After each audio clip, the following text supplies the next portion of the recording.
Hello, Soul Fam. Nora here, coming in live from Alberta, where it was 15 degrees yesterday, and it is a snowstorm today. Multi-dimensional at its finest. I just had a meeting, and somebody said, "What is it that you do? What is it that you do?" And to me, I just live. I have learned that I come from a different place, a different space, that my soul has lived many lifetimes prior to being in this avatar, into this body that we're experiencing this timeline on in the now. We are also experiencing multiple different timelines in other parallels as we coexist. Our soul lives many different lives per se. And until you've integrated your soul back into your avatar in the now, it's like you're living in splices of movies. I don't know how to explain it. So I'm a woman, I'm a mom, I'm a wife, I'm a daughter, I am an angelic. I live in different parallels here on earth. And you are too. If you are living and breathing in this lifetime, and I mean, not everyone is chosen to live in the golden age. Some will remain in the dark age. Absolutely. It is how you learn and the company that you keep and the work that you are doing and the awakening that you are experiencing and that is co-creating and helping you remember who you are. Who you are. So I just read something, and this gentleman, I can't remember his name. He's amazing. He's on Instagram, and he refers to the Bible and spirituality the way that I experience it, only he articulates it way better. Okay. I know God exists. I know the creator exists. I know Jesus was this absolute multidimensional man who was here to help us remember who we are as celestial beings. I know that God used Jesus to create this remembrance and this prolific experience for the human race as of now. There were off-planet races, the Galactic Federation, the Luciferian Pleiadian, and they use the human Illuminati. So the Illuminati, the enlightened ones, I'm going to plug in my computer.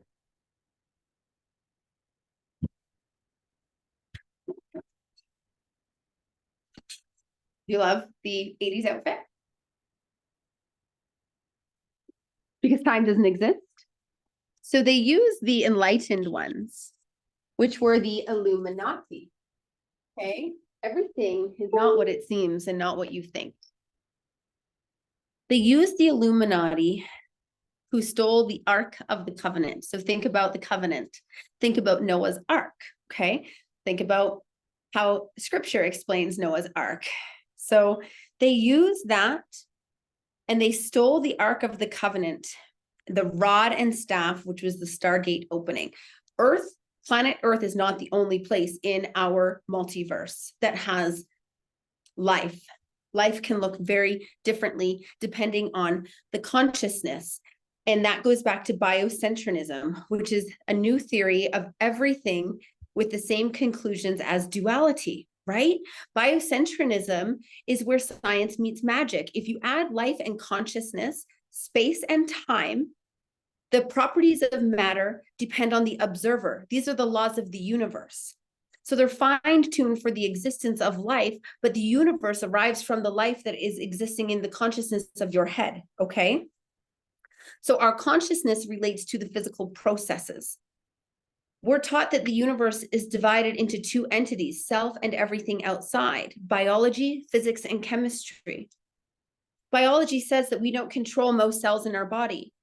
We're watching someone, we're seeing, and then we're experiencing. So if the outside world is what you see, is an active process occurring in your mind, then we don't control those trillions of cells.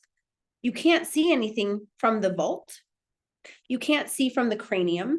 What you see is what you create in your mind, okay?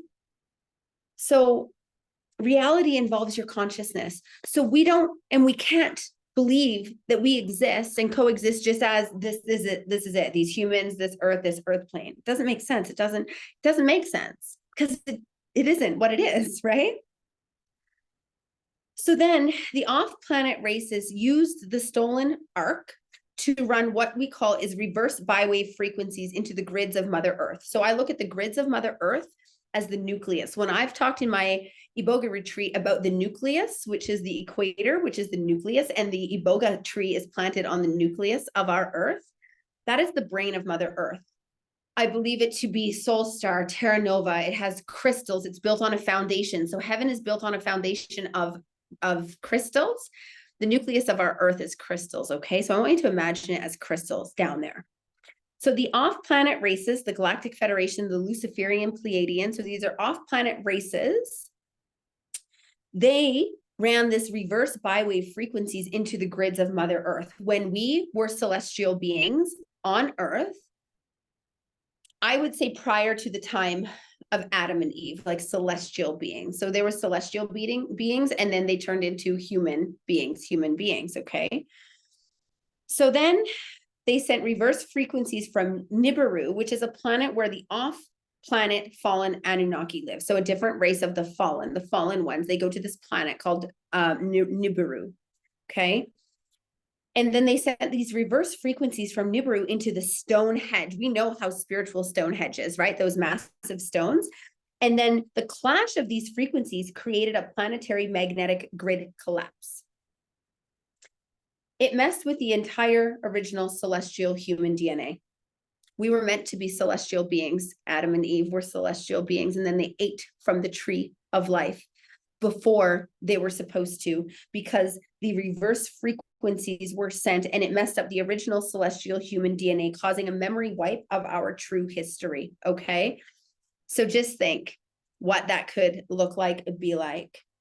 Our multidimensional self-connection to the true souls, our celestial origins. This is represented in the story of the Tower of Babel in the Bible.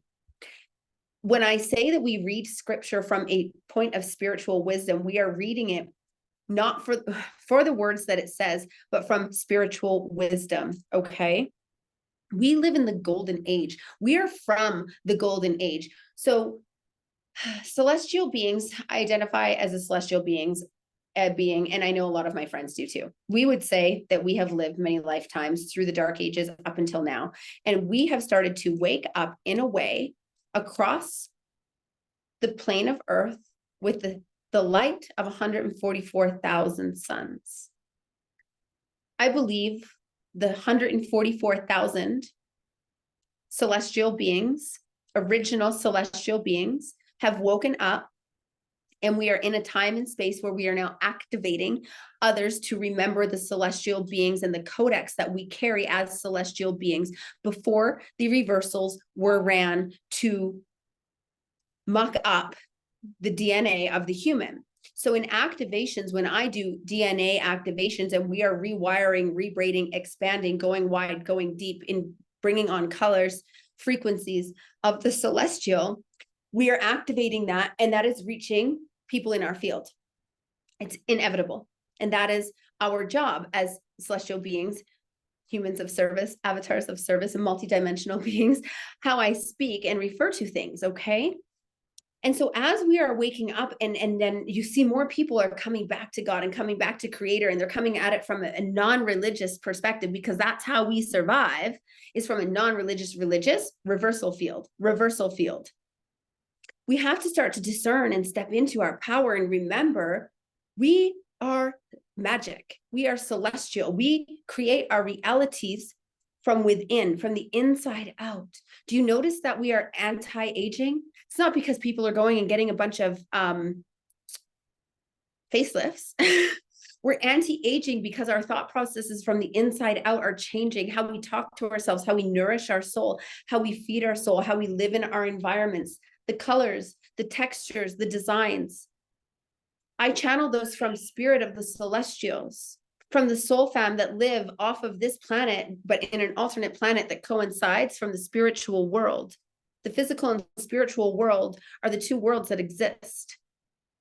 The world that we can see and the world that we know exists from a feeling. Okay? We've left the dark age, and now more and more people are waking up and remembering little bits and pieces of magic of who we are. Now, is everybody going to cross over into this timeline? No, because of the ego, because God allowed us to have free will, but it has to be our free will that leans in and sees things for what they are. And in order to do that, you have to live in the discomfort. I've had to live in every way of discomfort possible to human. I've had to endure every single trauma one could experience, every single one. And I said, hey, God, why? Again, why? Because you can't help transition and change humanity and work in the spiritual wisdom that you work with me if you've not experienced it. You have no right. It was an initiation, and I leaned in and said, give it to me. And it was hard, but now I know. Okay.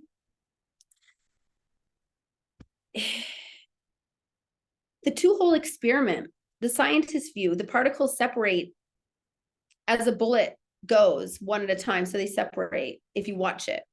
If you don't watch it, the particles go through the same bullet hole together. So if you watch it, the particles can't, and they separate. If you don't watch it, they go through at the same time. What does that say? It's called the two-hole experiment. Google it. Reality is a process that involves your consciousness. Particles aren't just out there. Our consciousness creates what we perceive.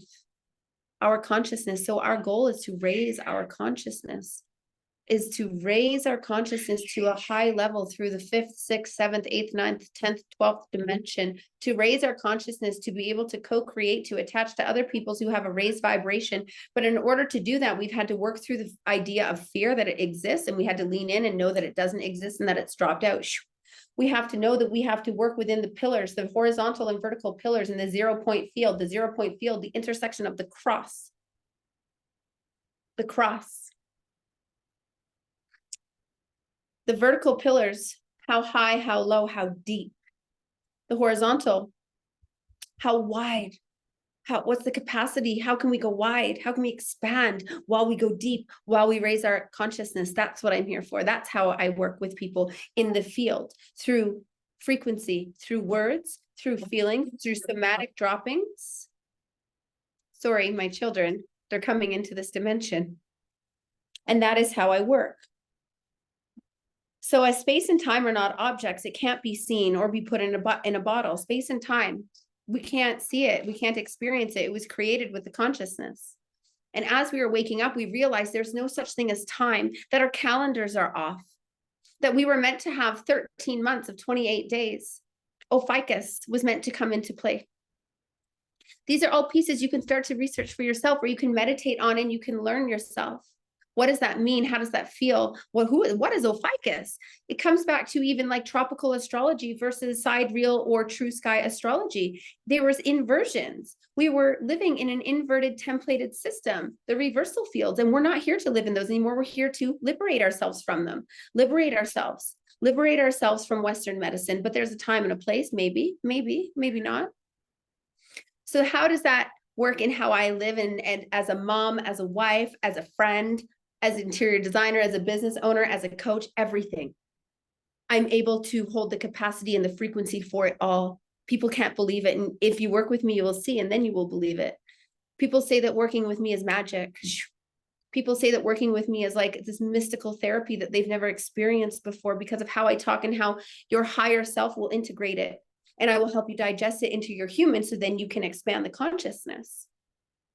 The questions that I ask, where we go into the quantum realms, how I see into the field, how your ancestors and your spirit guides and your soul family go, hey, they've been through this and they need to be identified. It's a shortcut. I'm a shortcut.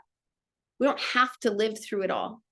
Again, you don't have to embody it all. Krista said that in one of her master classes, and she's so very right. We don't. We're not meant to have to embody it all. That's outdated. We're meant to live. We're meant to thrive. We're meant to expand. We are meant to be playful. We are meant to feel the hurts, let them go, let them disperse, and that integrates you into a new level. So even as I raise into a new level of frequency, I'm going to experience more things that come into the field. Now I know how to work with them, identify them, talk to them. Feelings of shame, if something comes in, I know what to do with it, right? this whole world is magic within us, and it's within us, and it's coming out through the exterior. We're getting in shape. We're treating our souls and our hearts with so much love and so much reverence. And if we're not, we need to be, because that's why you're stuck where you're stuck. That's why you're stuck worrying, stuck in trauma, stuck in stress. What are you doing about it? How are you treating your soul, treating your body, talking to yourself? What are you doing to work through it? I had to hire a mentor or 2 or 3 or 4. I still work with them. Everybody has to have somebody or a community. And that is what we're about. We're not about placement, who's first, who's better, who's higher. We're about position. How is God positioning us to live in this world, to be expansive, to be in our magic, to be in our divine blueprint in the Garden of Eden as celestial beings that we were meant to be? If you're interested in learning more, reach out to me. I am here. I offer one-to-one coaching. I offer interior design from a soul level. I offer experiences as a mom, as a wife, as a divorcee, as a person who experienced trauma and lived through it, walks through it, liberated myself from it, and my soul came back into my body. And she said, let's help change humanity. Let's bring ourselves back to Creator from the most non-religious way possible, to know and exist with the One, to know that we can turn back time that doesn't exist. We can release this idea of aging, and we can reverse things. We can reverse aging. We can reverse how we have treated ourselves, and that inherently will reverse our aging, and it will create these beautiful spaces.